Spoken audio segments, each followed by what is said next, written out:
என்று வாக்குத்தத்தமாய் கர்த்தர் பேசினார். ஆண்டவருக்கு ஸ்தோத்திரம். இப்போது மீண்டும் நம்ம அந்த ஞாயிற்றுக்கிழமை செய்தியின் தொடர்ச்சி வாசிப்போம். தானியேல் 9ஆம் அதிகாரம் 19ஆம் வசனம். Praise God. ஆண்டவரே கேளும், ஆண்டவரே மன்னியும், ஆண்டவரே கவனியும், என் தேவனே உம்முடைய நிமித்தமாக அதை தாமதியாமல் செய்யும், அதை தாமதியாமல் செய்யும். ஆண்டவரே கேளும். தானியேல் ஆண்டவரை நோக்கி மன்றாடுகிறார். ஆண்டவர் நோக்கி ஜெபம் பண்ணுகிறார். அவர் ஜெபம் பண்ணும்போது அவர் சொல்லுகிற வார்த்தை பாருங்க. ஆண்டவரே நீங்கள் ஜெபத்தை கேட்கணும். ரெண்டாவது சொல்லுகிறார், ஆண்டவரே ஆண்டவரே நீர் எங்களை மன்னிக்கணும் ஆண்டவரே. மூன்றாவது சொல்லுகிறார், ஆண்டவரே எங்களை கவனித்து பாருங்க என்று அவர் சொல்லுகிறார். பொதுவாக ரட்சிக்கப்பட்ட ஆரம்ப காலத்தில் ஆண்டவர் எனக்கு சொல்லி கொடுத்த அநேக பாடங்களில் ஒன்று, வேதத்தை வாசிக்கும்போது எங்கெங்கெல்லாம் கமா, எங்கெங்கெல்லாம் ஃபுல் ஸ்டாப் இருக்குதோ அதையும் அதுக்கும் ஒரு அர்த்தம் இருக்குது. அந்த வசனத்தை வாசிக்கும்போது முன்பாக அதுக்கு முந்தின வசனம் என்ன சொல்லுகிறது, பிந்தின வசனம் என்ன சொல்லுகிறது, இதே வசனத்தை இன்னொரு இடத்துல வேதத்தில் இருக்கும். ஜோடி இல்லாமல் இராது அப்படின்னு பைபிளில் உண்டு. அப்போ அந்த இடத்துல அந்த வசனம் எந்த சந்தர்ப்பத்தில் ஆவியானவர் அங்கே எழுதியிருக்கிறாரு, இப்படி வாசிக்க ஆண்டவரே கற்றுக் கொடுத்தாரு. கர்த்தருக்கு ஸ்தோத்திரம். அப்போ நான் அதை தான் உங்களுக்கு கற்றுக் கொடுக்குறேன். நிறைய விசுவாசிகள் நல்ல வசனத்தில் தேறினவங்க இருக்கிறீங்க. உங்களுக்காக கர்த்தருக்கு ஸ்தோத்திரம். ஆமேன். ஆனால் வேதம் கையில் இருக்கும். ஆனால் கையாள தெரியாத வேதம் கையில் இருந்து என்ன பிரயோஜனம்? வேதம் கையில் இருக்கிறதுனால நம்ம பெரியவர்கள் அல்ல, வேதத்தை கையாள தெரிந்தவர்கள் தான். ஆமேன். கடைசி வரைக்கும் கர்த்தரோடு நடக்க முடியும். ஆமேன். அப்போது கர்த்தருடைய பிள்ளைகளை சில நேரத்தில் நம்ம கஷ்ட காலத்தில் வேதத்தை எடுத்து வச்சுக்கிடுவோம், பக்கத்தில் வச்சுக்கிடுவோம். அதெல்லாம் சும்மா ஒரு ஃபார்மாலிட்டிக்கு இருக்குமே தவிர, நீங்கள் தலைமாட்டில் வைக்கிறதுனாலையோ நெஞ்சு மேலே வைக்கிறதுனாலையோ அதெல்லாம் ஒர்க் அவுட் ஆகாது. வேதம் சொல்லுகிறது, இந்த வேத வார்த்தைகளை நீ இருதய பலகையில் பதிக்கணும். அதுதான் ரொம்ப முக்கியம். இப்போ அந்த வகையில் தானியேல் பற்றி இந்த 9ஆம் அதிகாரத்தில் தானியேல் ஒரு பெரிய ஜெபம் பண்ணிக்கொண்டே வந்தார். ஏன் ஜெபம் பண்ணார் அப்படின்னா, நான் அந்த ஞாயிற்றுக்கிழமை சொன்னேன், திரும்ப அந்த ஒரு வசனத்தை மாத்திரம் ரிப்பீட் பண்ணுறேன். ஏன்னா நான் முழுஇரவு ஜெபத்தில் சிலரால் கலந்து கொள்ள முடியல. 9ஆம் அதிகாரத்தில் கர்த்தருடைய பிள்ளைகளை முதல் 2-3 வசனங்கள், கல்தேயருடைய ராஜ்யத்தின் மேல் ராஜாவாக்கப்பட்ட மேதிய குலத்தான் ஆகிய அகாஸ்வேரின் புத்திரரான தரியு ராஜ்யபாரம் பண்ணுகிற 1ஆம் வருஷத்தில் தானியேலாகிய நான் எருசலேமின் பாழ்கடிப்புகள் நிறைவேறி தீர 70 வருஷம் செல்லும் என்று கர்த்தர் எரேமியா தீர்க்கதரிசியோட சொல்லிய வருஷங்களின் தொகையை புஸ்தகங்களால் அறிந்து கொண்டேன். எருசலேமின் பாழ்கடிப்புகள் நிறைவேறுவதற்கு 70 years ஆகும் என்ற ஒரு வெளிப்பாடை, ஒரு தீர்க்க தரிசனத்தை எரேமியா தீர்க்கதரிசி உரைத்தான். அதை இவர் வேதத்தில் வாசிக்கிறோம். புத்தகங்களின் மூலமாக அந்த வருஷங்களின் தொகையை நான் அறிந்து கொண்டேன். அப்போ 70 வருஷம் ஆகணுன்னே இவர் 70 வருஷம் ஆகுமா அப்படின்னு இல்லாமல் 3ஆம் வசனத்தை பாருங்கள். நான் உபவாசம் பண்ணி ரெட்டிலும் சாம்பலிலும் உட்கார்ந்து தேவனாகிய ஆண்டவரை ஜபத்தினாலும் விண்ணப்பங்களினாலும் தேட என் முகத்தை அவருக்கு நேராக்கினேன். ஆண்டவரை தேடுகிறதற்கு அவர் சொல்லுகிறார் ஜபம், 2வது விண்ணப்பம். ஆமேன். விண்ணப்பங்களினாலும் ஜபத்தினாலும் தேவனை தேட ஆரம்பித்தேன். ஆமேன். தேவனை தேடுவதற்கு ஒரு வழி ஜபம். அப்போ அந்த அதிகாரம் முழுவதையும் நீங்கள் நிறைய விஷயங்கள் அவர் சொல்லுகிறார். அதில் குறிப்பாக 19ஆம் வசனத்தில் ஆண்டவரே கேளுங்கப்பா, ஆண்டவர் எருசலேமின் பாழ்கடிப்புகள் நடந்து முடிவதற்கு 70 வருஷம் ஆகும்னு தீர்க்க தரிசனம் உரைக்கப்பட்டிருக்கிறதப்பா. ஆண்டவர் என் ஜனங்களின் பாவங்களை நீர் மன்னிக்கணும், என் ஜபத்தை நீங்கள் கேட்கணும் ஆண்டவரே. என்று அவர் சொன்னார். அதனுடைய முதல் பாயிண்ட்டை நான் ஞாயிற்றுக்கிழமை பேசினேன். அதாவது நிந்தைகளை கேளும் ஆண்டவரே, நிந்தையான வார்த்தைகளை கேளும் ஆண்டவரே அப்படின்னு நிந்தையை குறித்து ஆன்லைன் ப்ரேயரில் நம்ம ஆண்டவர் பேச, ஆவியானவர் பேச நம்ம கேட்டோம். இப்போ அடுத்த வார்த்தை ஆண்டவரே அவர் சொல்லுகிறார். அதிலே கேளும் என்ற ஒரு வார்த்தையை இன்னும் கொஞ்சம் ஆழமாக நம்ம வாசிக்கிட்டு பார்க்கணும். பைபிள்ல இருந்து கர்த்தருடைய பிள்ளைகளை 84ஆம் சங்கீதத்திற்கு நீங்கள் திருப்பி 8ஆம் வசனத்தை நாங்கள் வாசிக்கிறோம், நீங்கள் பாருங்க. ஆமென். சேனைகளின் தேவனாகிய கர்த்தாவே, சேனைகளின் தேவனாகிய கர்த்தாவே, என் விண்ணப்பத்தை கேளும், என் விண்ணப்பத்தை கேளும். யாக்கோபின் தேவனே, யாக்கோபின் தேவனே செவி கொடும், யாக்கோபின் தேவனே செவி கொடும். தாவீது கர்த்தருடைய பிள்ளைகளே, வேதம் சொல்லுகிறது சேனைகளின் தேவனாய் கர்த்தாவே என் விண்ணப்பத்தை கேளும், என் விண்ணப்பத்தை கேளும். நாட்களில், இந்த கடைசி காலங்களில் கர்த்தருடைய பிள்ளைகளை ஜெபத்தின் மேலே அநேக விசுவாசிகளுக்கு நம்பிக்கையே இல்லாமல் போயிட்டு. ஏன்னா நம்பிக்கை இல்லாமல் போயிட்டுன்னு கேட்டால், ஒரு காலத்தில் நல்ல ஜெபம் பண்ணவங்க, தேவனை நோக்கி முழங்கால் போட்டு ஜெபம் பண்ணவங்கெல்லாம் இன்றைக்கி ஜெபம் பண்ணுறதில்ல, அவ்வளோ ஆர்வம் காட்டுறதில்ல. ஏன் டைமை போட்டு வேஸ்ட் பண்ணிக்கிட்டு அழுதுகிட்டு கிடக்குறீங்க அப்படின்னு சிலர் கண்ணீர் விட்டு அழுதாலும் உண்மையாக தான் கண்ணீர் விட்டு அழுறாங்களா அப்படிங்கிற சந்தேகம்லாம் நிறைய பேருக்கு வருது. ஆனால் நான் இதுக்கு ஏன் அப்படி அவங்களுக்குள்ள சந்தேகம், அவிசுவாசம் வந்துவிட்டது என்றால், அவங்க ஜெபத்தை ஆண்டவர் கேட்கல, ஜெபத்துக்கு பதில் வரல. அதனால தான் நிறைய பேர் ஜெபத்தில் சோர்ந்து போனார்கள். நீங்கள் நல்ல கர்த்தருடைய பிள்ளைகளை கவனிக்க வேண்டிய சத்தியம், எந்த அளவுக்கு உங்களுக்கு பைபிள் நாலேஜ் இருக்குதோ அந்த அளவுக்கு நீங்கள் ஜெபத்திலும் உங்களுக்கு நல்ல ஒரு தெளிவு இருக்கணும். ஜெபத்தில் தெளிவு அப்படின்னா என்ன அர்த்தம்னா, நீங்கள் ஏதோ ஒரு மந்திரம் மாதிரி சொல்லிட்டு போகக்கூடாது. மந்திரத்தை சொல்லணும், அந்த ஒரு மந்திரத்தை சொல்லி முடிச்சுட்டா முடிஞ்சிச்சு, மந்திரத்தை சொல்லிட்டேன் அப்படின்னு. கர்த்தருடைய பிள்ளைகளை, இந்த ஸ்தோத்திர பலிகள் புத்தகம் சில பரிசுத்தவான்கள் அருமையாக அதை எழுதி பிரிண்ட் பண்ணி கையில் கொடுத்துருக்காங்க.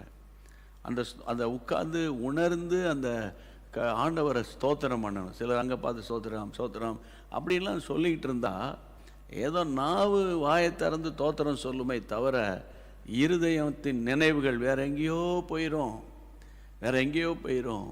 அப்போ இன்றைக்கு கர்த்தருடைய நாமத்தினால இந்த ஜபங்கள் இன்றைக்கு கேட்கப்படணும். கேட்கப்படாத நிறைய ஜபங்கள், கேட்கப்படாத பதில் வராத ஜபங்கள், ஆண்டவர் செவி கொடுக்க முடியாத ஜபங்கள் எத்தனையோ இருக்கு. சிலருடைய கேள்வி, ஏன் என் ஜபத்துக்கு பதில் வராமல் இருக்கிறது? ஏன் எங்கள் அப்பாவுக்காக ஜெபம் பண்ணோம், ஆண்டவர் பதில் கொடுக்கல, எங்கள் அப்பா மரிச்சு போயிட்டாரு, அல்லாவிட்டால் எங்கள் அண்ணன் மரிச்சு போயிட்டான், ஏன் ஆண்டவர் ஜெபத்தை கேட்கல, ஏன் இந்த விபத்து நடந்தது, ஏன் ஆண்டவர் அனுமதித்தார்? இப்படி நிறைய பேர் தங்கள் வாழ்க்கையில் வந்த விபத்துகள், வேதனைகள், கஷ்டங்கள். சில நேரத்தில் பாருங்கள், புருஷன் பயங்கர முரடனா ஒரு மாதிரி ஒரு மனுஷனாகவே இருக்க மாட்டான் சில ஆள்.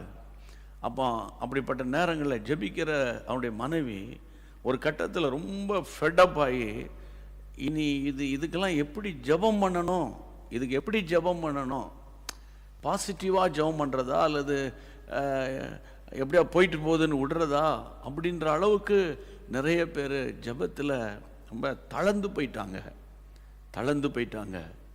கர்த்தருடைய பிள்ளைகளை. ஆனால் வேதம் என்ன சொல்லுகிறது? தள்ளாடுகிற முழங்காலை ஸ்திரப்படுத்துங்கள், தளர்ந்து போன கைகளை திடப்படுத்துங்கள். ஆமென். அதனால் நீங்கள் ஜெபத்தில் எனக்கு வர என் ஜெபத்தில் நம்பிக்கை இல்லை. சில கூட்டங்களுக்கு, ஊழியங்களுக்கு போகும்போதெல்லாம் ஆமென், இந்த அவங்க விசுவாசிகள் சந்திக்கும் போது சிலர் இடத்துல நீங்கள் எங்களுக்காக ஜெபிக்கணும், நீங்கள் ஜெபிங்க. ஐயோ, நீங்கள் தான் எங்களுக்காக ஜெபிக்கணும், நாங்கள் போய் என்னத்தை ஜெபம் பண்ணுறோம், எங்கள் ஜெபங்களாம் அங்கே கேட்கப்படும். நிறைய பேருக்கு அவங்க ஜெபத்தின் மேலே அவங்களுக்கு நம்பிக்கை இல்லை. ஏன், அதுக்கு என்ன காரணம் அப்படின்னு கேட்டால், நீங்கள் இன்னொருத்தருடைய ஜெபத்தையே சார்ந்து இருந்துட்டீங்க. அதான் விஷயம், ஜெபத்தையே சார்ந்து இருந்துட்டீங்க. கர்த்தருடைய பிள்ளைகளை, நீங்கள் அதாவது நீங்கள் ஜெபிக்கணும், நீங்கள் உரிமை பாராட்டி ஜெபிக்கணும். ஆண்டவரே கேளும். உங்கள் அப்பாட்ட போய் நீங்கள் கெஞ்ச மாட்டீங்க, நீ தாங்க தாங்க தாங்க கெஞ்ச மாட்டீங்க, இதை தாங்க, இது எனக்கு வேணும் அப்படின்னு ஒரு உரிமையோட தகப்பனிடத்தில் பிள்ளைகள் எப்படி உரிமையோடு கேட்பார்களோ அதை போல் நம்ம கேட்டு பழகலை. நம்ம இன்னொருத்தருடைய ஜபத்தை கேட்டு கெஞ்சி கூத்தாடி நம்ம அங்கே என்ன யார் ஜபிங்க, கொஞ்சம் ஜபிங்க, எனக்காக ஜபிங்கன்னு நம்ம மற்றவங்ககிட்டயே ப்ரேயர் பாயிண்ட்ஸ் அனுப்பி பழக்கப்பட்டுட்டோம் பாருங்கள். அப்போ ப்ரேயர் பாயிண்ட்ஸ் அனுப்புறது தவறுன்னு சொல்கிறீங்களா? நீங்கள் தானே சொல்கிறீங்க ஜப குறிப்புகளை அனுப்புங்க, நாங்கள் ஜபிக்கிறோம், நாங்கள் உங்களுக்கு ஜபத்தில் சப்போர்ட் பண்ணுறோம். உண்மை செய்யணும். ஒருவர் பாரத்தை ஒருவர் சுமந்து இப்படியே கிறிஸ்துவின் பிரமாணத்தை நிறைவேற்றணும். அது ஆண்டவர் அப்போஸ்தலனாகிய பவுல் மூலமாக கலாத்தியர் 6:2 சொல்லியிருக்கிறார். உண்மை. ஆனால் நீங்கள் ஜெபிக்கணுமே. நீங்கள் ஏன் ஜெபிக்காமல் இருக்கீங்கன்னு கேட்டால், ஜெபிச்சு பார்த்தேன் ஒன்றும் நடக்கலை, ஜெபிச்சு பார்த்தேன் ஒன்றும் ஒர்க் அவுட் ஆகலை, அதனால நான் ரொம்ப தளர்ந்து போயிட்டேன், இப்போல்லாம் முன்ன மாதிரி டைம் எடுத்து ஜெபிக்கிறது இல்லை. நீங்கள் ஒன்று புரிஞ்சுக்கணும் கர்த்தருடைய பிள்ளைய, அதாவது நம்ம ஜெபிக்க வேண்டியது நம்முடைய கடமை. உதாரணத்துக்கு ஒன்று சொல்லுகிறேன். T.L. ஆஸ்பான் என்ற ஒரு பெரிய தேவ மனிதன் அமெரிக்காவில் அற்புத அடையாளங்களை செய்கிற ஒரு ஊழியர் வாழ்ந்தார். அந்த T.L. ஆஸ்பான் அநேக அற்புதங்களை செய்கிற ஒரு மனுஷன். ஓரல் ராபர்ட்ஸ் பெரிய அற்புதங்களை செய்கிற மனுஷன். அப்படிப்பட்ட அற்புதங்களை ஸ்மித் விக்கில்ஸ்வர்த் அநேகரை உயிரோடு எழுப்பின ஒரு தேவ மனிதன்.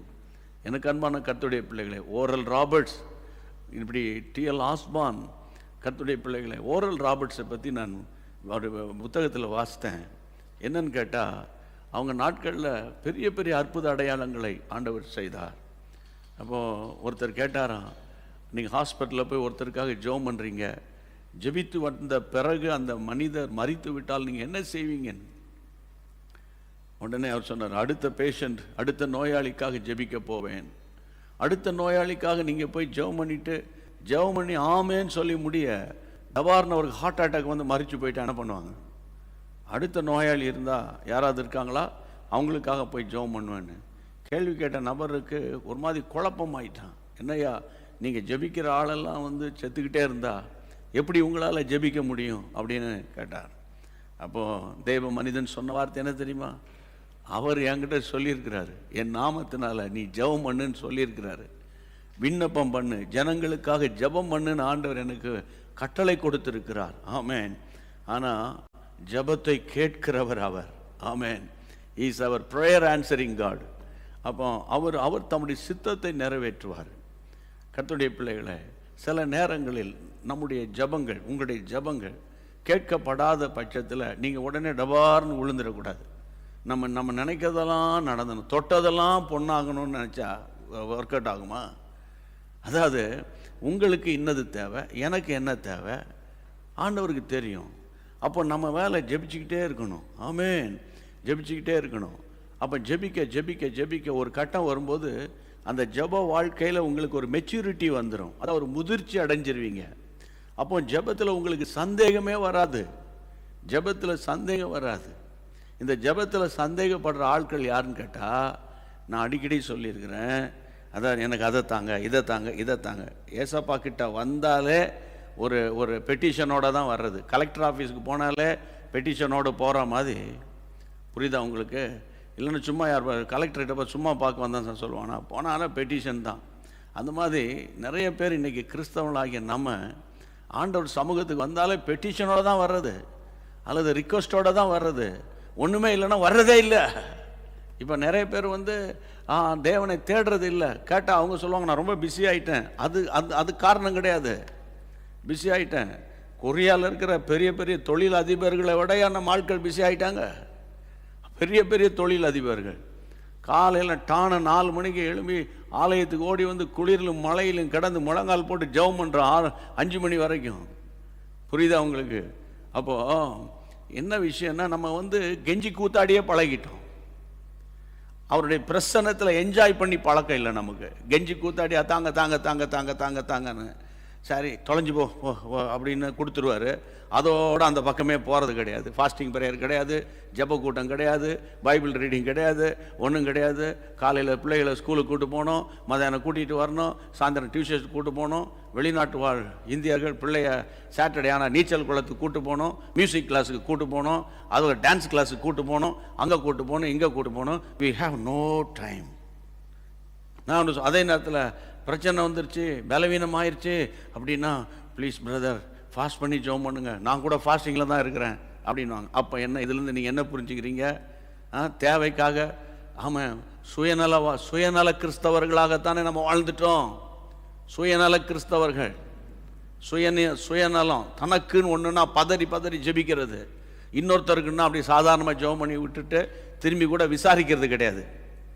அப்போ இன்றைக்கு நான் கர்த்தருடைய நாமத்தினால சொல்கிறேன், இங்கே தாவீது சொல்கிறாரு, ஆண்டவரே, அவர் சொல்கிறார், என் விண்ணப்பத்தை நீங்கள் கேட்கணும் ஆண்டவரே, என் விண்ணப்பத்தை கேளும் ஆண்டவரே, கேளும். தானியேல் சொன்னது மாதிரி ஆண்டவரே கேளும். நீங்கள் ஆண்டவரை பார்த்து ஜெபிக்கும் போது, ஆண்டவரே, இந்த பரிசுத்தவான்கள் தான் அந்த ஜெபத்தில் ரோல் மாடல். நமக்கு ஜெபத்துக்கு ரோல் மாடல் பைபிளில் இருக்கிற பரிசுத்தவான்கள். அடுத்த வசனத்தை நீங்கள் பாருங்கள், 119 சங்கீதம் 145 வசனம் என்ன சொல்லுகிறது? 119 145. முழு இருதயத்தோடு உம்மை கூப்பிட்டேன், கர்த்தாவே ஜெபத்தை கேளும், உம்முடைய பிரமாணங்களை கைக்கொள்வேன், உம்முடைய பிரமாணங்களை நான் கைக்கொள்வேன். ஆண்டவரே, முழு இருதயத்தோடு, ஆண்டவரே, முழு இருதயத்தோடு நான் கூப்பிட்டேன், என் ஜெபத்தை நீங்க கேளுங்கப்பா. ஆண்டவரே, என் ஜெபத்தை கேளுங்க ஆண்டவரே. ஏன்னா ஆண்டவர், என் ஜெபத்தை கேளுங்க, கட்டாயம் உம்முடைய பிரமாணங்களை நான் கடைபிடிப்பேன், உம்முடைய பிரமாணங்களை கை கொள்வேன். ஆமென். அந்த ஜெபத்திலேயே ஒரு டிசிஷன் இருக்கு பாருங்க, அந்த ஜெபத்திலே ஒரு தீர்மானம் இருக்கு பாருங்க, ஜெபத்திலே ஒரு தீர்மானம். அப்போ ஆண்டவர் கேட்பாரா கேட்க மாட்டாரா? ஆண்டவரே கேளும், ஆண்டவரே கேளும் அப்படின்னு சொல்லிட்டு இருக்கும்போதே இங்கே தாவீது சொல்றாரு, உம்முடைய ஆண்டவர், என் ஜெபத்தை கேளுங்க, உம்முடைய பிரமாணங்களை நான் கை கொள்வேன் ஆண்டவரே. பிரமாணங்கள் பழைய ஏற்பாட்டு காலத்தில் நியாய பிரமாணங்கள். புதிய ஏற்பாட்டில் என்னது? கர்த்தருடைய பிள்ளைகளை, புதிய ஏற்பாட்டில் என்னது? அவர் கிருபையின் பிரமாணம். ஆமென். அவர் எப்போதும் கிருபை உள்ளவராக இருக்கிறாரு. அப்போ கிருபை உள்ளவராக இருக்கிறாருன்னு சொல்லிக்கிட்டு தேவனுக்கு விரோதமாக போயிடக்கூடாது. ஆமென். பழைய ஏற்பாட்டை விட புதிய ஏற்பாட்டில் தேவன் ரொம்ப சென்சிட்டிவாக இருக்காரு. ஆமென். ஆண்டவருக்கு மகிமை உண்டாகட்டும், ஆண்டவருக்கு மகிமை உண்டாகட்டும். அவருடைய வாக்குத்தத்தங்கள், அவருடைய வசனங்களின்படி நான் நடப்பாண்டவரே, நான் நடப்பாண்டவரே, எனக்கு உதவி செய்யுங்க ஆண்டவரே அப்படின்னு சொல்லி அவர் பாரத்தோடு ஜெபிக்கிறார். உங்களுடைய ஜெபம் ஒரு நாள் வீண் போகாது. இப்படி நீங்கள் ஜெபிச்சுட்டு வந்தீங்கன்னா உங்கள் ஜெபத்துக்கு நிச்சயமாய் கர்த்தர் பதில் கொடுப்பார். 119 சங்கீதத்தில், அதே 119 தேவனுடைய பிள்ளைகள் 149 பாருங்க, உம்முடைய கிருபையின் படி என் சத்தத்தை கேளும் கர்த்தாவே. ஆமென், ஆமென். என் சத்தத்தை கேளும், உம்முடைய கிருபையின் படி என் சத்தத்தை கேளும். ஜெபத்தில் இன்னொன்று இருக்கு, சத்தம். இப்போ ஆலயத்தில் நீங்கள், உங்களுடைய ஆலயத்தில் அன்னாள் போய் மனம் கசந்து அழுது ஜெபிக்கிறாள். சரியா? வாய் முணுங்குது. அப்போ அதை பார்க்குற ஏலி பிரதான ஆசாரியர் தான், அவர் ஆசாரியன் தான், ஒரு சீனியர் பாஸ்டர் போல தான் இருக்கிறாரு. ஆனால் அவராலையும் புரிஞ்சுக்கிட முடியல, அவளுடைய வேதனை, மனம், வியாகுலத்தை புரிய முடியல. அவர் நினைச்சார் குடிச்சிட்டு கிடந்து சத்தம் போட்டு கிடக்கான்னு அவர் சொல்றாரு. ஆனால் அவ வியாகுலப்பட்டு தேவனை நோக்கி ஜெபிக்கிறாள். ஆமென். பைபிள் அருமையான ஒரு வசனம் உண்டு, நீ என்னை நோக்கி கூப்பிடு. கூப்பிடு என்ற வார்த்தைக்கு என்ன அர்த்தம்? அதில் ஒரு சத்தம் இருக்கணும். கூப்பிடுங்க. உங்கள் கணவர் உங்களை கூப்பிடுறாரு, உங்கள் பெயரை சொல்லி கூப்பிடுறாங்க. நீங்கள் ஒரு 15 அடி தூரத்தில் இருக்கீங்கன்னா அவர் சத்தத்தை உயர்த்தி தான் கூப்பிட முடியும். கூப்பிடு. அப்போ உங்கள் ஜெபத்தில் சத்தத்தை உயர்த்தி ஜெபிக்க பழகிருக்கீங்களா? அது பொதுக்கூட்டத்தில், பொதுவான ஆராதனை நேரங்களில் எல்லாரும் கூடி வரும்போது அப்படி சத்தத்தை உயர்த்தி உங்கள் பிரச்சனைகளை சொல்ல வேண்டிய அவசியம் கிடையாது. ஆனால் நான் தனி அறையில் போய் ஜெபம் பண்ணும்போது, ஆமென், சத்தத்தை உயர்த்தி ஜெபிக்க பழகணும். வேதம் சொல்லுகிறது, அருமையான வசனத்தை ஆண்டவர் எனக்கு ஞாபகப்படுத்துகிறார். எபிரேயருக்கு எழுதின நிருபத்தில் ஆண்டவராக இயேசு கிறிஸ்துவை பற்றிய அருமையான ஒரு வசனத்தை இப்பொழுது நான் உங்களுக்கு எடுத்து காண்பிக்கிறேன். நீங்கள் அந்த வசனத்தை பார்க்கணும். கர்த்தருக்கு ஸ்தோத்திரம், ஆண்டவருக்கு மகிமை உண்டாவதாக. 5ஆம் அதிகாரம் 7ஆம் வசனம், அதாவது எபிரேயர் 5:7. அவர் மாம்சத்தில் இருந்த நாட்களிலே தம்மை மரணத்தினின்று ரட்சிக்க வல்லமையுள்ளவரை நோக்கி மரணத்தினின்று ரட்சிக்க வல்லமை உடையவரை நோக்கி பலத்த சத்தத்தோடும், பாத்தீங்களா, பலத்த சத்தத்தோடும் கண்ணீரோடும் விண்ணப்பம் பண்ணி வேண்டுதல் செய்து தமக்கு உண்டான பயபக்தி நிமித்தம் கேட்கப்பட்டு. இந்த வசனத்துல பலத்த சத்தத்தோடும் கண்ணீரோடும் இயேசு ஜெபிக்கிறார். நான் உங்களை பார்த்து கேட்குறேன், ஏன் இயேசு சத்தம் போடணும்? நிறைய பேர் சத்தத்தை உயர்த்தி ஜெபிக்கிறது பிடிக்காது. ஏன் ஆண்டவருக்கு காது கேட்காதோ, ஏன் போட்டு இப்படி சத்தம் போட்டு கிடக்கீங்க அப்படின்னு சிலர் சொல்லுவாங்க. நீங்கள் நல்லா புரிஞ்சுக்கிடணும். அதாவது இரவு ஜெபத்தில் நீங்கள் வீடுகளை ஜெபிக்கும்போது சத்தம் போடக்கூடாது, மற்றவங்களுக்கு அது உபத்திரமாக இருக்கும். ஆராதனைகளில் ஒருவர் ஜெபிக்கும்போது இன்னொரு அமைதியாக இருக்கணும், அப்போ சத்தம் போடக்கூடாது. அதில் ஒரு டிசிப்ளின் இருக்குது, அதில் ஒரு ஒழுக்கம் இருக்குது. ஆனால் நீங்கள் தனித்து போய் ஒரு வனாந்தரமான இடம் அல்லது உங்கள் வீட்டில் யாரும் இல்லை, கதவை பூட்டி நீங்கள் ஜெபிக்கும்போது சத்தத்தை உயர்த்தி பலத்த சத்தம் கூட இல்லை, அந்த வசனம் என்ன சொல்லுகிறது, பலத்த சத்தத்தோடும் கண்ணீரோடும் ஆண்டவர் பிதாவை நோக்கி ஜெபிக்கிறார். ஆமென். அப்போ நம்முடைய ஆண்டவர் ஜெபத்துக்கு அவர் தானே ரோல் மாடல் நமக்கு. அப்போ உங்கள் ஜெபத்தில் உங்கள் சத்தம் இருக்குல்ல, உங்கள் சத்தம், அந்த சத்தத்தை என் ஆண்டவர் கேட்பார். கையை உயர்த்தி ஆண்டவரை ஸ்தோத்திரம் பண்ணுங்க. ஹல்லேலூயா. வனாந்தரத்தில் ஆகாரின் பிள்ளையின் சத்தத்தை கேட்டவர், ஆகாரின் பிள்ளையின் சத்தத்தை கேட்டவர். அதனால் நீங்கள் ஜெபத்தில் சோர்ந்து போயிடக்கூடாது. இவ்வளோ காலம் ஜெபம் பண்ணிட்டேன் பிரதர், ஒரு மாற்றமும் வரல, எவ்வளோ விசுவாசித்தேன், வீட்டில் ஒரு பிரச்சனைக்கு முடிவு வர மாட்டேங்க அப்படின்னு நீங்கள் எதிர்மறையாக பேசாதீங்க. சில பேர் ஜெபம் பண்ணுவீங்க, ஜெபம் பண்ணி முடித்தோடனே ஏதோ ஜெபம் பண்ணி இருக்கிறோம், சரி பார்க்கலாம் அப்படின்னு சிலர் ஜெபம் பண்ணிவிட்டு என்னிட்ட ஜெபம் பண்ண வரவங்க சிலர் ஜெபம் பண்ணுவாங்க. ஜெபம் பண்ணிவிட்டு கொஞ்சம் தூரம் போயிட்டு திரும்பி ஐயா நடந்துருமாயா அப்படின்னு கேட்பாங்க. ஆண்டவர் அறியாத கிறிஸ்தவ அல்லாதவர்கள் கேட்டால் பரவாயில்ல, கிறிஸ்தவங்க நடந்துருமாயா, நடந்துடணும். உடனே அது எப்போ நடக்கும்? அந்த நேரத்தில் எங்களை ஒரு ஜோசியக்காரனாக நீங்கள் மாற்றிடக்கூடாது. ஆமென். கர்த்தருக்கு தோத்திரம். அந்தந்த நேரத்தில் என் ஆண்டவர் ஆச்சரிய விதமாக செய்வார். அவர் தான் கர்த்தர். அந்த புரிதல், அந்த ஸ்பிரிட் ஆஃப் அண்டர்ஸ்டாண்டிங், அந்த புரிந்து கொள்ளுகிற ஆவி உங்களுக்குள்ள வரும்படி நீங்கள் ஆண்டவர்கிட்ட கேளுங்க. ஆமென். ஒரு பிரச்சனை வந்த உடனே ஏதாவது நடந்திருக்குமோ, ஏதாவது வந்திருக்குமோ, யாராவது சூனியம் வச்சிருப்பானோ, அல்லது நான் ஏதாவது பாவம் செஞ்சிருப்பேனோ, அல்லது ஏதாவது நடந்திருக்குமோ, அல்லது ஒரு சாபமாக இருக்குமா, அந்த ஒரு சென்டிமெண்ட், இதெல்லாம் யோசிக்கிறது. அப்போ நம்ம என்ன நினைக்கிறோன்னா, எதுவுமே நடக்கக்கூடாது, ஸ்மூத்தாக இருக்கணும். ஸ்மூத்தாக இருக்கணும்னா ஒரு எழுப்புதலே பார்க்க முடியாது. அதை நீங்கள் புரிஞ்சுக்கோங்க. ஏன்னா பைபிளில் ஸ்மூத்தாக போய் எழுப்புதல் வந்ததாக இல்லை. அப்போஸ்தலர் நடவடிக்கைகள் புத்தகத்தை ஒரு 10 முறையாவது வாசிங்க. ஆதி திருச்சபை எப்படி வளர்ந்தது, ஆதி திருச்சபையில் எப்படி ஆண்டவர் கிரியேட் செய்தார், ஆதி திருச்சபையின் விசுவாசிகளின் ஜெப வாழ்க்கை எல்லாம் இருக்கு. ஆமென். அடிக்கடி சொல்லுவேன், நீங்கள் கத்தோலிக்க கிறிஸ்தவரோ அல்லது நீங்கள் என்ன தென்னிந்திய திருச்சபையோ அல்லது CNI சர்ச் ஆஃப் நார்த் இந்தியாவோ அல்லது பிரிஸ்பிட்டேரியனோ அசம்பிளிஸ் ஆஃப் காடோ பேப்டிஸ்டோ அல்லாவிட்டால் நீங்கள் செவன்த் டேவோ அல்லது கர்த்தருடைய பிள்ளைகளை பெண்டிகாசல் சபைகளோ TPMோ எந்த திருச்சபையாக இருந்தாலும் கர்த்தருடைய பெரிதான கிருபையினால பைபிள் ஒன்று தான். ஆமென். கர்த்தருக்கு மகிமை உண்டாவதாக. பைபிள் ஒன்று தான், பைபிள் ஒன்று தான். ஆனால் ஒவ்வொரு பைபிளை, அதாவது மொழிபெயர்ப்புகளில் வித்தியாசம் இருக்கலாமே தவிர அர்த்தம் ஒன்று தான். கையை உயர்த்தி ஆண்டவரை ஸ்தோத்திரம் பண்ணுங்க. கர்த்தருக்கு மகிமை உண்டாவதாக. என்னை கேட்டுக்கொண்டிருக்கிற சகோதர சகோதரிகளே, இன்றைக்கு நான் கர்த்தாவே ஆண்டவரே கேளும் அந்த வார்த்தையிலிருந்து தான் நான் தொடர்ந்து பேசிக்கிட்டே வந்துக்கிட்டு இருக்கிறேன். ஆண்டவரை என் சத்தத்தை கேளும் தாவீது சொல்றாரு. அப்போ அதுலேருந்து நம்ம என்ன புரிஞ்சுக்கிறோம், தாவீது சத்தம் போட்டு ஜெபிக்கிறவர். அப்போ வாயை திறந்து ஜெபிக்கணும். நீங்கள் ஜெபிக்கும் போது மனதார மேல் உதடு கீழ் உதடெல்லாம் நல்லா அசையணும்.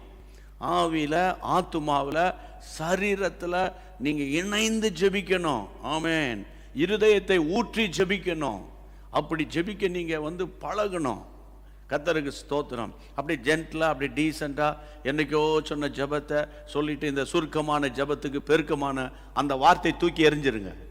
அந்த காலத்தில் யாரோ எந்த பரிசுத்தமான அந்த வார்த்தை சொன்னாங்களோ எனக்கு தெரியாது. அதையே பிடிச்சிக்கிட்டு சுருக்கமான ஜெபத்துக்கு எப்படி பெருக்கமான, இந்த சுருக்கமான சாப்பாட்டுக்கு எனக்கு நல்ல பலனை தாங்கன்னு சொன்னால் பரவாயில்ல. புரியுதா உங்களுக்கு? அப்போ ஆண்டவர் இந்த கொஞ்சம் வருமானம் தான், இதை வைத்து நீ பல மடங்காக பெருக செய்யுங்கன்னா பரவாயில்ல. ஜெபம் சுருக்கமா பெருக்கமான ஆசீர்வாதமா? என்ன அநியாயமா இல்லை இது? அநியாயமா இல்லை அது? ஆனால் சில நேரங்களில் ஒரு வார்த்தை ஜெபத்துக்கு தேவன் பதில் கொடுப்பார். ஆமென். ஒரு ஏர்போர்ட்டில் போறீங்க, அங்கே ஒரு சின்ன பிரச்சனை வந்துட்டு அங்கே அந்த நேரத்தில் போய் பெருக்கமான ஜெபம்லாம் பண்ண முடியாது. ஒரே ஒரு வார்த்தை. ஹாஸ்பிட்டல் போறீங்க, அது ஒரு ஐசியூ வார்டு, அங்கே உள்ளே போக முடியாது. இந்த மருத்துவர்கள் அங்கே இருக்க நர்ஸஸ் சொல்லுவாங்க, மெதுவாக போய் ஒரு சின்ன ஜெபம் பண்ணிட்டு ஓடி வந்துருங்கம்பாங்க. அப்போ அங்கே போயிட்டு ஒரு நிமிஷம் ஜெபந்தான், ஒரு நிமிஷம். நான் கூட ஒரு நிமிஷம் கூட ஜெபம் பண்ண மாட்டேன். ஷார்ட்டாக ஒரு வார்த்தை சொல்லி ஜெபம் பண்ணிட்டு கர்த்தர் உங்களோட இருக்கார் வந்துடும், அது போதும். அதே நேரத்தில் நம்ம தனித்து ஜெபம் பண்ணும்போது, ஆமாம், நேரம் எடுத்து தேவ சமூகத்தில் மனதார வாயை திறந்து சத்தத்தை உயர்த்தி வியாகுலப்பட்டு, கெத்செமனே தோட்டத்தில் நம்ம ஆண்டவர் எப்படி ஜெபித்தாரோ அந்த மாதிரி ஜெபிக்கிறதுக்கு ஒவ்வொரு தேவ பிள்ளையும் தங்களை அர்ப்பணிக்கணும். ஐயா, ஜெபத்தினால தான் கிறிஸ்தவம் உருவாக்கப்பட்டது, முழங்காலில் தான் உருவாக்கப்பட்டது தவிர எலெக்ஷனால உருவாக்கப்படலை. எலெக்ஷனில் சுற்றி சுற்றி அலையாதீங்க. ஏன் நான் திடீர்ன்ற வார்த்தை வருது எனக்கு தெரியல. சும்மா எலெக்ஷனு, அவருக்கு சப்போர்ட், இவருக்கு அந்த ஆள் இந்த ஆள், வீணாக நீங்கள் கேவலப்படுத்தாதீங்க. தயவு செய்து கிறிஸ்தவத்தை கேவலப்படுத்தாதீங்க. பைபிளில் கர்த்தருடைய பிள்ளைகளை எலெக்ஷன் கிடையாது, கர்த்தருடைய செலெக்ஷன் தான் இருக்குது. செலெக்ஷன் தான் இருக்குது. அதாவது தெரிந்தெடுப்பு தான் இருக்குது தவிர அந்த எருசலேமில் எல்லா சபைகள் வந்து 2 குரூப்பாக இருந்து அவங்க ஓட்டு போட்டாங்க. இல்லை அப்போஸ்தலர் காலத்தில் அந்த குரூப்பு பேதுரு குரூப்பு, அந்த இன்னொரு பக்கம் யோவான் குரூப்பு, நான் 2 வருஷம் ஆட்சி பண்ணுறேன், நீ 2 வருஷம் ஆட்சி பண்ணு. எங்கேயாவது இருக்கா பிரதர்ஸ்? எங்கேயாவது இருக்கா? ஏன் அநியாயம் பண்ணுற, ஏன் அநியாயம் நடக்குது சபைகளில்? காரணம் என்னன்னு கேட்டால் தெய்வ பயம் கிடையாது. இன்னைக்கு தெய்வ பயம் கிடையாது. அதாவது மணி மேக்ஸ் மெனி திங்ஸ்.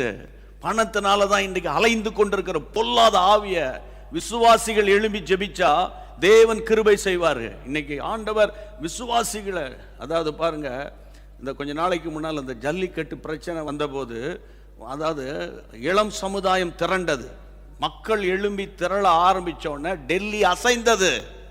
அது வரைக்கும் சும்மா செய்கிறாங்க எல்லாம் பண்ணிட்டு இருந்தாங்க. மக்கள் தெருவில் இறங்கி போராட ஆரம்பித்த உடனே டெல்லி ஆட்டம் கண்டுபிடிச்சது இல்லையா?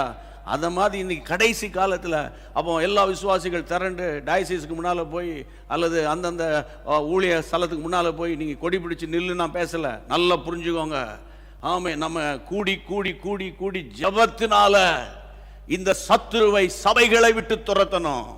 நிறைய விசுவாசிகள் இன்னைக்கு சோர்ந்து போய் கிடக்குறாங்க. போகிற இடங்கள்லாம் சொல்கிறாங்க, ரொம்ப வேதனையாக இருக்குது பிரதர், இங்கே நடக்கிற காரியம் அங்கே நடக்கிற காரியம் ரொம்ப தாங்கவே முடியல. நான் முந்தானத்து ஒரு இடத்துக்கு போயிருந்தேன், அங்கே ஒரு நம்ம போதகருடைய மனைவி அம்மா சொன்னாங்க, ரொம்ப கஷ்டமாக இருக்குது பிரதர், கேவலமாக இருக்குது பிரதர் அப்படின்றாங்க. என்ன செய்ய முடியும்? ஜெபம் பண்ணணும். எதுக்கு ஜெபம் பண்ணணும்னா இந்த ஆவிகளை, ஆமென், கிறிஸ்தவ மார்க்கத்தை விட்டு துரத்தணும். கர்த்தருக்கு தோத்திரம். ஜெபம் பண்ணி தான் தெரிந்தெடுக்கணும். அதான் ரொம்ப முக்கியம். ஜெபம் பண்ணி தெரிந்தெடுக்கணும். அந்த தெரிந்தெடுத்தல் சரியா இல்லாமல் போறதுனால தான் இன்றைக்கு சபைகளில் அருவருப்புகள், அந்த வீடுகளுக்குள்ளே அருவருப்புகள் காரணம் அதுதான். அப்போ இன்றைக்கு நான் பாரத்தோடு சொல்றேன், எனக்கு அன்பான தேவனுடைய பிள்ளைகளே, இந்த வசனத்தில் பாருங்க, முழு இருதயத்தோடு கூப்பிட்டேன், கர்த்தாவே என் ஜெபத்தை கேளுன்னு சொன்னாரு. இந்த இடத்துல வாசிக்கிற 119 149 கர்த்தாவே என் சத்தத்தை கேளுங்க, என் சத்தத்தை கேளுங்க. அப்போ சத்தம் போட்டு ஜெபிக்க பழகுங்க. அப்போனா 4 தெருவுக்கு கேட்கணும் போல ஜெபிக்க சொல்றீங்களா? பக்கத்து வீட்டுக்கெல்லாம் கேட்கணும் அப்படி கிடையாது. அந்த இடம் பொருள் ஏவல் அப்படின்னு தமிழில் சொல்லுவாங்கல்ல, அந்த இடத்துக்கு ஏற்ற மாதிரி நீங்கள் நல்ல தனித்து போய் டைம் எடுத்து வியாகுலப்பட்டு அழிந்து போகிற ஆத்துமாக்களுக்காக, சரியா? உங்கள் வீட்டில் யார் யார் ரட்சிக்கப்படலையோ, நான் ஜெபிச்சு ரொம்ப ஃபெடப் ஆயிட்டேன்னு சொல்லாதீங்க. Continue to pray. Amen. Constant pray. அந்த கான்ஸ்டன்ட் ப்ரேயர் இருக்குல்ல, தொடர்ச்சியான ஜெபம், அதுதான் அற்புதங்களை கொண்டு வரும். தொடர்ச்சியான ஜெபம், தொடர்ச்சியான ஜெபம். அப்போ இன்றைக்கி நீங்கள் ஜெபத்தில் யாராவது சோர்ந்து போயிருந்தீங்கன்னா ஆண்டவர் இன்னொரு காரியத்தை பேச விரும்புகிறார். பாருங்க, சங்கீதம் 61:5. சங்கீதம் 61 சங்கீதம் 5ஆம் வசனத்தை பாருங்கள், வாசிப்போம். 61:5 என்ன சொல்லுகிறது? தேவனே, நீர் என் பொருத்தனையை கேட்டீர், என் சத்தத்தை கேட்டீர் என்று சொல்லுகிற கர்த்தருடைய தாசன் சொல்லுகிறார். தாவீது சொல்றார், என் பொருத்தனைகளை, நீர் என் பொருத்தனைகளை கேட்டீர். நீங்க ஜெபம் பண்ணும்போது ஒரு விசேஷமான ஜெபம், பொருத்தனை ஜெபம். பொருத்தனை, அநேக விசுவாசிகள் இதுல ரொம்ப திறமசாலிகளாக இருக்கிறாங்க. அவர்களுக்காக நான் கர்த்தரை ஸ்தோத்திரம் பண்றேன். பொருத்தனை ஜெபம். இந்த பொருத்தனை ஜெபத்தை தேவன் ஒரு நாளும் ஆண்டவர் அசட்டை பண்ணவே மாட்டார். பொருத்தனை பண்ணி ஜெபிக்கிற ஜெபம், பொருத்தனை ஜெபம். உதாரணமாக பாருங்க, ஆதியாகமத்தின் புத்தகத்தில் 31ஆம் அதிகாரம் 13ஆம் வசனம். ஆதியாகமம் 31:13 ஆண்டவர் யாக்கோபோடு பேசும்போது வாசியுங்கள். நீ தூணுக்கு அபிஷேகம் செய்து, நீ தூணுக்கு அபிஷேகம் செய்து எனக்கு ஒரு பொருத்தனையை பண்ணின பெத்தேலிலே, எனக்கு ஒரு பொருத்தனையை பண்ணின பெத்தேலிலே உனக்கு தரிசனமான தேவன் நானே, உனக்கு தரிசனமான தேவன் நானே. இப்பொழுது நீ எழுந்து இந்த தேசத்தை விட்டு புறப்பட்டு உன் இனத்தாராய் இருக்கிற தேசத்துக்கு திரும்பி போ என்று சொன்னார் என்றான். ஆண்டவர் சொல்றாரு, நீங்க நல்ல கவனிங்க. ஆண்டவர், நீ பெத்தேலுக்கு போ, அதான் அதுல இருக்கிற ஆண்டவர் சொல்ல வருகிற வார்த்தை. ஆனா எங்க இருந்து ஆரம்பிக்கிறார் பாருங்க. நீ தூணுக்கு அபிஷேகம் செய்து எனக்கு ஒரு பொருத்தனையை பண்ணின பெத்தேலிலே உனக்கு தரிசனமான தேவனான். அந்த பெத்தேல் அந்த இடத்துல நீ பேர் வச்சியப்பா, அங்கே நான் உனக்கு தரிசனமானேன்னா அந்த ஆண்டவர் தான் இப்போ உன்கிட்ட பேசுகிறேன்னு சொல்லலாம். அங்கே ஒரு வார்த்தையை ஆண்டவர் சேர்க்கிறாரு. நீ அபிஷேகம் செய்து எனக்கு ஒரு பொருத்தனை பண்ணின பெத்தேல்.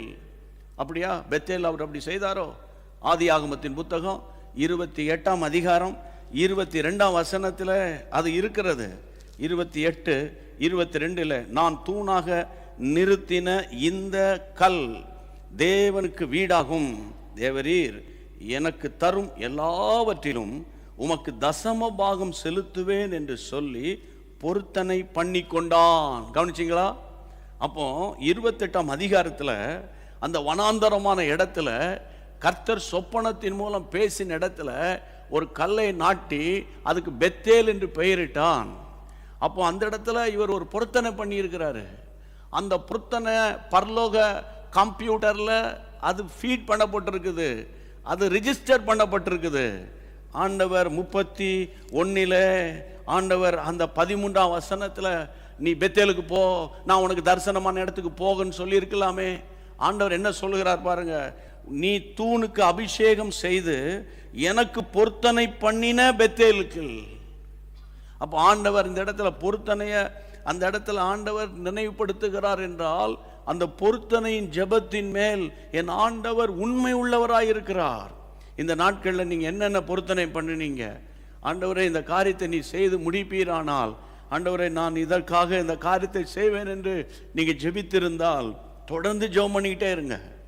ஆமேன். ஒரு முறை நீங்க பொருத்தனை பண்ணிட்டீங்கன்னு வச்சுக்கோங்க, அந்த பொருத்தனை பரலோகத்தில் பதிவு பண்ணப்படுகிறது. 28ஆம் அதிகாரத்தில் அவர் பொருத்தனை பண்ணினதை 31ஆம் அதிகாரம் 13ஆம் வசனத்தில் என் ஆண்டவர் ஞாபகப்படுத்துகிறார் என்றால் ஆண்டவர் எப்படி நீதி உள்ளவர் பாருங்கள். அதனால சோர்ந்து போயிடாதீங்க. நான் பொருத்தனை பண்ணியிருக்கேன் பிரதர், ஆண்டவர் இந்த காரியத்தை செய்வார் என்று நம்புகிறேன் என்று நீங்க ஜெபம் பண்ணிக்கிட்டு இருந்தா நிச்சயம் உங்க ஜெபத்துக்கு பதில் வந்தே ஆகும். ஆமேன். ஜெபத்துக்கு பதில் வந்தே ஆகும். கையை உயர்த்தி ஆண்டவரை ஸ்தோத்திரம் பண்ணிருங்க, ஸ்தோத்திரம் பண்ணிருங்க. நல்ல கையை உயர்த்தி ஆண்டவரை ஸ்தோத்திரம் பண்ணிருங்க. Praise God. ஆண்டவரை ஸ்தோத்திரம் பண்ணிருங்க. இதுவரைக்கும் என் ஜெபம் கேட்கப்படவில்லை என்று சொல்றவங்க அப்படியே எழுமி நிற்போமா? ஜெபத்துக்குள்ளே போக போறோம். கர்த்தர் இன்றைக்கு உங்க ஜெப வாழ்க்கையை ஒரு விசை கூட தட்டி எழுப்பி இருக்கிறதற்காக நான் கர்த்தரை ஸ்தோத்திரம் பண்றேன். ஆமா, ஜெபத்தில் நான் சோர்ந்து போயிட்டேன், இனி என்னை மன்னிப்பாராலாம் அப்படின்னு நினைக்காதீங்க. ஆமென். தேவன் உண்மை உள்ளவர். தளர்ந்து போன கைகளை, தள்ளாடுகிற முழங்கால்களை பலப்படுத்துகிற கர்த்தர் தான் நம் கர்த்தர். அதனால இதுவரைக்கும் நீங்க ஜெபிச்சிங்க, உங்க பிள்ளைகளை ஆசீர்வதித்தார், கல்யாணம் பண்ணி கொடுக்க உதவி செய்தார், வீடு கட்ட உதவி செய்தார், பேர பிள்ளைகளை பார்க்க உதவி செய்தார். இனி என்ன பிரதர், நான் அப்படியே தோத்திரம் பண்ணிட்டு பரலோகம் போக வேண்டியதான் அப்படி நினைச்சிடாதீங்க. ஆமே, நீங்க எழுமணும், கர்த்தருடைய ராஜ்யத்துக்கு பிரயோஜனமா இருக்கணும். ஒவ்வொரு பேர பிள்ளைகளா பார்த்துட்டு வர்றீங்க, ஒவ்வொரு பிள்ளைகளா வீடுக்கா போயிட்டு வர்றீங்க. ரொம்ப சந்தோஷம், ரொம்ப ஆக்டிவா இருங்க. அதே நேரத்தில் you have to do something for the Lord. ஆமென். பலன் இருந்தா சுவிசேஷ ஊழியத்துக்கு போங்க, சுவிசேஷ ஊழியத்தில் ஈடுபடுங்க. எனக்கு ரொம்ப நிற்க முடியாது, பலவீனமாக இருக்குது, நடக்க முடியாது, கார் ஓட்ட முடியாது, காரில் உட்கார்ந்து போக முடியாது இருந்தால் வீட்டில் உட்காந்து ஜெபம் பண்ணிக்கிட்டே இருங்க. ஆமென், ஆமென்.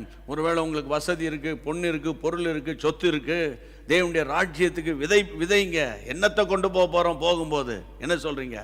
என்னத்தை கொண்டு போகிறோம் போகும்போது? எனக்கு அன்பான கர்த்தருடைய வீட்டு மேலே வீடை கட்டி ஒவ்வொரு டிஸ்ட்ரிக்ட்லையும் ஒரு நிலத்தை வாங்கி போட்டு 50 கிலோ 100 கிலோ நகையை உள்ளே வச்சு என்னத்தை செய்ய போகிறோம்யா? வாழ்க்கையில் வேண்டியது இருக்கட்டும், தேவையானது ஆசீர்வாதங்கள் இருக்கட்டும், மிஞ்சி இருந்தால் தேவனுடைய ராஜ்யத்துக்கு கொடுங்க. ஏழை எளிய மக்களை தாங்குங்க. ஆமாம், ஏழை எளிய மக்களை தாங்குங்க. அடுத்தது, இந்த பார்வையற்றோர் நடக்கிறதுக்கு ஒரு ஸ்டிக் இருக்கு இல்லையா, அந்த ரீடிங் ஸ்டிக் அது பேர்.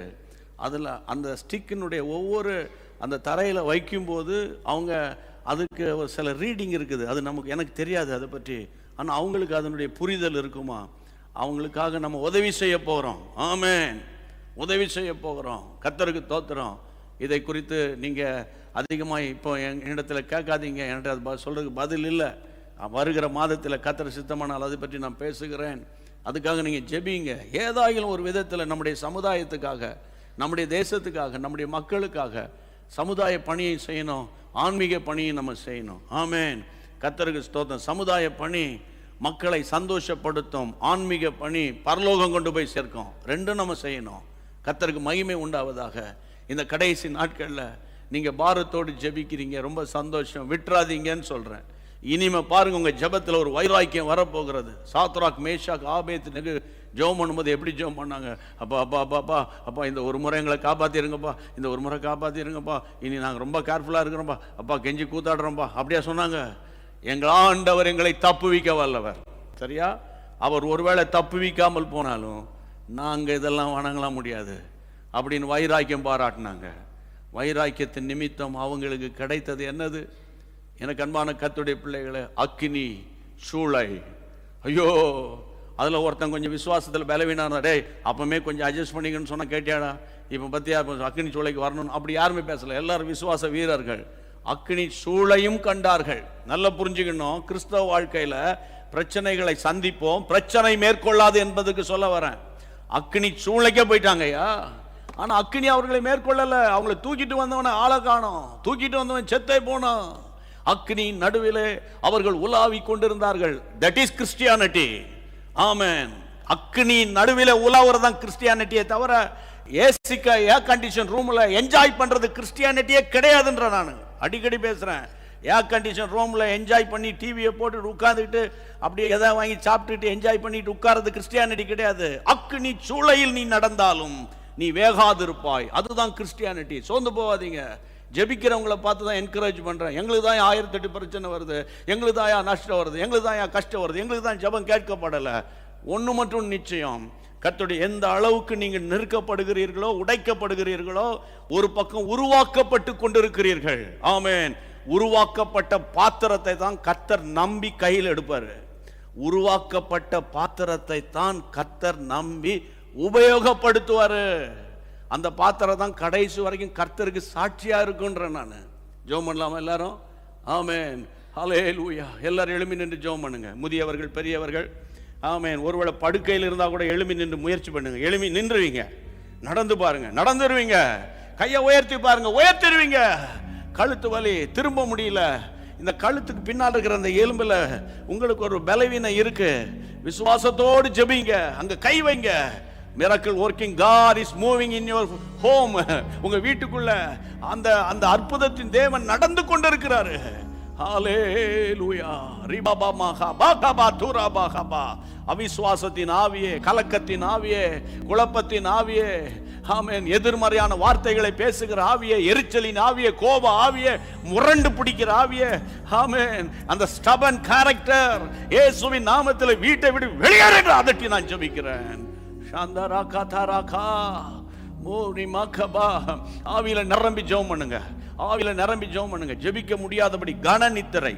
ஆமென். ஜெபனாலே அப்படி கொட்டாய் வந்து அப்படியே வந்து தோத்திரம் பண்ணி அப்படியே படுக்கிற. உன்னால அந்த படுக்கையில உட்கார்ந்து நீ ஜெபம் பண்ணாத. படுக்கை விட்டு வெளியேறுங்க. பெட்ஷீட்டை தூக்கி முதல்ல மடிச்சு வைங்க. அந்த இடத்தை விட்டு நடந்து வெளியே வாங்க. ஆமென். நல்ல வாயை திறந்து தேவனை ஸ்தோத்திரம் பண்ணிருங்க. தேவன் உங்களுக்குள்ள ஒரு புதிய காரியங்களை செய்ய போகிற நேரம் வந்திருக்கு. ஹல்லேலூயா. ஷபாமா கபாலா கபாலா கதாரா கபா கபா கபா. எல்லா கையை உயர்த்தி, ஆமாண்டவரே என் ஜெபத்தை கேளும். சொல்லுங்க, என் ஜெபத்தை கேளும், என் விண்ணப்பத்தை கேளும், என் சத்தத்தை கேளும், என் பொருத்தனைகளை கேளும். ஆமென் ஆமென் ஆமென். 28ஆம் அதிகாரம், ஆதியாகமம் 28ஆம் அதிகாரம், வனாந்தரமான இடத்துல ஒரு கல்லை அவன் நட்டு வைத்து அதுக்கு அபிஷேகம் பண்ணி அங்க இடத்துல பொருத்தனை பண்ணினதை பரலோகம் கேட்டது. பரலோகம் கேட்டது. அதுக்கு ஆதாரம் ஆதியாகமம் 31:13 நான் எடுத்து காண்பித்தேனே. அப்போ உங்கள் பொருத்தனை கர்த்தர் கவனிக்கல, கர்த்தர் மறந்துட்டார் நீங்க நினைக்காதீங்க. உங்கள் ஜெபம் கேட்கப்படும், உங்கள் ஜெபத்துக்கு பதில் வரும். ஷதரா கபா தாலா கபா. ஆமென் ஆமென். ஒவ்வொரு நாளும் ஜெப நேரத்தை ஒதுக்குங்க. ஜெப நேரத்தை, ஆமென், வேதத்தை வாசிப்பதுக்கு டைம் ஒதுக்குங்க. ஈசாக்கை போல சாயந்தர நேரத்தில் பைபிள் ரீடிங் அல்ல, பைபிள் மெடிடேஷன். பைபிள் ரீடிங் சொல்லல, பைபிள் மெடிடேஷன் சொல்றேன். ஆமென். பைபிள் மெடிடேஷன் ரொம்ப முக்கியம். கர்த்தருக்கு மகிமை உண்டாகட்டும். தகப்பன் பிள்ளைகிட்ட பேசுற மாதிரி, ஆமென், நீங்க ஒரு ஃப்ரெண்டு கிட்ட பேசுற மாதிரி, ஆமென் ஆமென், நீங்க உங்களுடைய கணவரிடத்துல பேசுற மாதிரி, அதாவது நீங்க மனம் திறந்து உங்க ஓன் லாங்குவேஜ்ல, உங்க சொந்த ஸ்லாங்ல, ஆமா, நீங்க தேவனிடத்துல பேசலாம். தேவன் பதில் கொடுப்பார். தேவன் பதில் அளிக்கிறவர். ஹல்லேலூயா ஹல்லேலூயா. ஆண்டவரே என் ஜெபத்துக்கு பதில் வரலையே. அன்னாள் ஒவ்வொரு வருஷமும் போய் கதறி அழுதாள். ஆண்டவரே பொருத்தனை பண்ணின அன்னாளின் கண்ணீர் வீண் போகலையே. ஐயா ஐயா, என் பிள்ளைகள் ரட்சிக்கப்படலையே. என் புருஷன் குடிய விடலையே. என் புருஷன் கள்ளத்தனமான வாழ்க்கை வாழ்றாரு. என் வீட்டுல எப்போ பார்த்தாலும் நரகம் போல இருக்குது. என் வீட்டுல நிம்மதி இல்லையே. ஆண்டவரே, எதுக்கு எடுத்தாலும் சண்டை, எதுக்கு எடுத்தாலும் வாக்குவாதம், எதுக்கு எடுத்தாலும் போராட்டம். ஆண்டவரே, இரவெல்லாம் கண்ணீர், அயர்ந்த நித்திரை இல்ல, நித்திரையில ஆண்டவரே அடிக்கடி நான் முழிச்சு பயப்படுறேன். அடிக்கடி கெட்ட சொப்பனங்கள், எதிர்மறையான எண்ணங்கள், கலகம், கலக்கம், பயம், திகில். இயேசுவே, கையை வைத்துங்க. இயேசுவே, ஒரு ஜெப அக்கினி சத்துருவின் கிரியைகளை முறியடிக்கட்டும் ஆண்டவரே, முறியடிக்கட்டும் ஆண்டவரே. வாலிப பிள்ளைகள் குடும்பமாக கூடி ஜெபம் பண்ண வருவார்களாக. ஆமென் ஆமென். வேதத்தை எடுப்பார்களாக. அந்தகார கிரியைகளை முறியடிக்கிறோம்.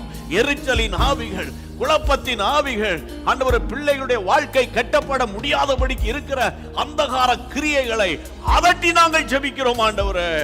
ஹல்லேலூயா. கர்த்தர் ஜெபத்தை கேட்டார். கர்த்தர் ஜெபத்தை கேட்டார். ஆமென். கர்த்தர் எங்களுக்கு பெரிய காரியங்களை செய்தார். இதன் நிமித்தம் நாங்கள் மகிழ்ந்திருக்கிறோம் என்று நம்முடைய பிள்ளைகள் சொல்ல போறாங்களே, அதற்காக உமக்கு ஸ்தோத்திரம். ஆண்டவரே கேளும். தானியேல் 9:19. ஆண்டவரே கேளும். ஆண்டவரே, என் நிந்தையை கவனியும். இன்றைக்கு என் ஜெபத்தை கேளும். ஆண்டவரே, உன்னுடைய பிள்ளைகளோடு நீர் பேசின வார்த்தைகளுக்காக நன்றி. அப்பிரோஜனமான ஊழியன் கடமையை மட்டும் செய்திருக்கிறேன். ஆண்டவரே, நாம மகிமைப்படட்டும். ஆமென். இயேசுவின் நாமத்தில் இந்த ஜெபத்தை எல்லாம் உம்முடைய கரங்களில் ஒப்பு கொடுத்து நான் ஜெபிக்கிறேன். உம்முடைய கரங்களிலிருந்து சகல ஆசீர்வாதங்களை உம்முடைய பிள்ளைகளுக்காக எடுத்துக்கொள்கிறேன். இயேசுவின் நாமத்தில் நல்ல பிதாவே, ஆமென்.